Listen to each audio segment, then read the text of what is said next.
Assalamualaikum warahmatullahi wabarakatuh. Perkenalkan, nama saya Nadira Wakiatunaja dengan NIM 2302041110131.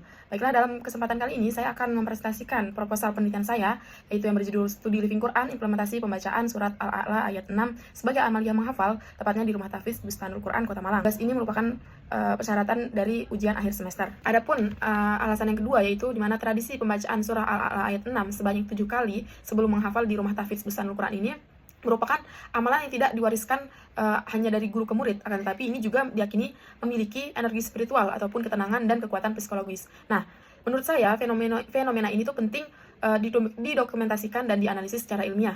Adapun juga di latar belakang sudah saya jelaskan tentang alasan mengapa saya memilih untuk mengkaji ini, dan juga di latar belakang juga sudah saya jelaskan tentang kesenjangan penelitian, di mana penelitian ini itu sebelumnya memang sudah banyak yang mengkaji, tapi patokannya itu masih dalam surat Al-Waqiah, Yasin, ataupun lain sebagainya. Nah, namun belum ada yang fokus mendeskripsikan atau mengimplementasikan surat Al-A'la ayat 6 ini sebagai amaliyah dalam konteks living Quran. Maka dari itu penelitian ini mengisi kekosongan dari penelitian yang lainnya. Adapun di sini saya mencantumkan dua rumusan masalah, yaitu yang pertama, bagaimana praktik pembacaan surah Al-A'la ayat 6 ini dilakukan di Rumah Tahfiz Bustanul Quran. Adapun yang kedua, yaitu apa makna dan nilai teologi spiritualnya dalam perspektif living Quran. Nah, di sini saya rasa pernyataan ini juga sudah saya sesuaikan dengan tujuan penelitian agar keduanya sinkron. Kemudian di sini terkait tujuan penelitian. Nah, tujuan penelitian saya itu langsung menjawab rumusan masalah yang sudah saya paparkan di penelitian saya. Itu ada dua, mendeskripsikan praktik pembacaannya, kemudian menganalisis maknanya dari sudut living Qurannya. Nah, intinya saya ini ingin tahu apa yang terjadi dan apa arti dari penerapan pembacaan surah Al-A'la tersebut dan juga maknanya bagi mereka. Nah, itu hal yang menurut saya itu penting untuk saya jadikan pendekatan fenomenologi dan living Quran. Kemudian selanjutnya yaitu terkait manfaat dari penelitian saya ini, yaitu di bagian ini saya menjelaskan manfaatnya.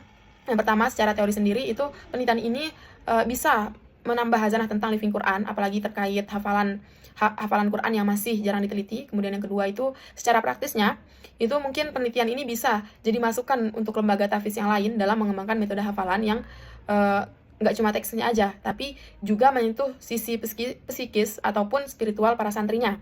Kemudian yang ketiga yaitu secara sosial spiritualnya. Nah, penelitian saya ini itu menunjukkan bahwa Al-Quran itu benar-benar hidup dan memberi efek positif bagi masyarakat. Jadi bukan sekadar untuk dibaca saja, tapi untuk dirasakan dan diresapi. Nah, adapun di sini penelitian terdahulu. Nah, setelah saya baca di berbagai jurnal ataupun penelitian yang serupa dengan penelitian saya, kemudian saya bandingkan gitu, saya menarik kesimpulan bahwasanya memang banyak kajian yang telah membahas tentang amalan bacaan. Akan tetapi yang fokusnya kepada surat Al-A'la ayat 6 dalam konteks hafalan itu baru penelitian saya, dan juga belum ada yang meneliti khusus di Pondok Bustanul Quran yang saya jadikan tempat penelitian. Nah, dari sini saya memberikan argumen bahwasanya penelitian saya itu mempunyai celah baru, bukan tiru meniru gitu ya. Jadi saya rasa bisa saya pertahankan untuk menjadikan penelitian. Dan di sini dari kerangka teori. Nah, di sini kerangka teori itu saya pilih 4 teori utama yang menurut saya tepat, yaitu yang pertama living Quran, untuk menjelaskan kenapa ayat ini bisa hidup dan dijadikan tradisi. Kemudian yang kedua, teori ritual Catherine Bell, buat itu untuk melihat pembacaan ayat ini itu sebagai ritual yang punya simbol dan makna. Kemudian yang ketiga, psikologi menghafal.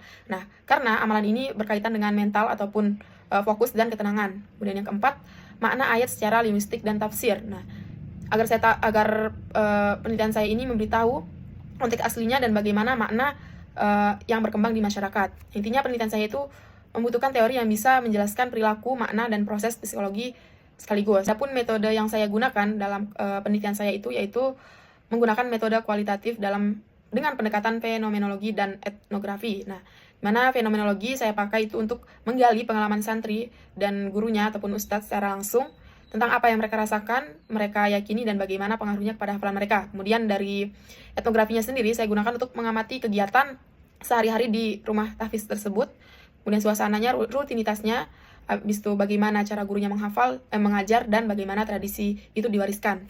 Nah, dimana metode ini saya pilih itu karena menurut saya cocok untuk penelitian saya dan cukup untuk menggali pengalaman dan budaya yang terjadi di Pondok Bustanul Quran. Nah, ada yang terakhir yaitu sistematika kepenulisan. Nah, di sini saya sudah urutkan di proposal saya juga itu dari dimulai dari masalahnya apa, kemudian kenapa penting itu dikaji, habis itu apa yang mau saya teliti, kemudian teorinya apa saja, penelitian lainnya atau penelitian terdahulunya itu seperti apa, lalu bagaimana saya menelitinya. Itu semua sudah saya cantumkan dengan detail di proposal saya. Baik, mungkin hanya itu yang bisa saya sampaikan. Kurang lebihnya saya mohon maaf karena di sini saya juga masih belajar dan tentunya sangat memerlukan arahan atau bimbingan dari ustadz pembimbing. Selebihnya jazakallahu syukri ala halawatin intibah, syukran bila goyah, wa hamdan bila nihayah. Wassalamualaikum warahmatullahi wabarakatuh.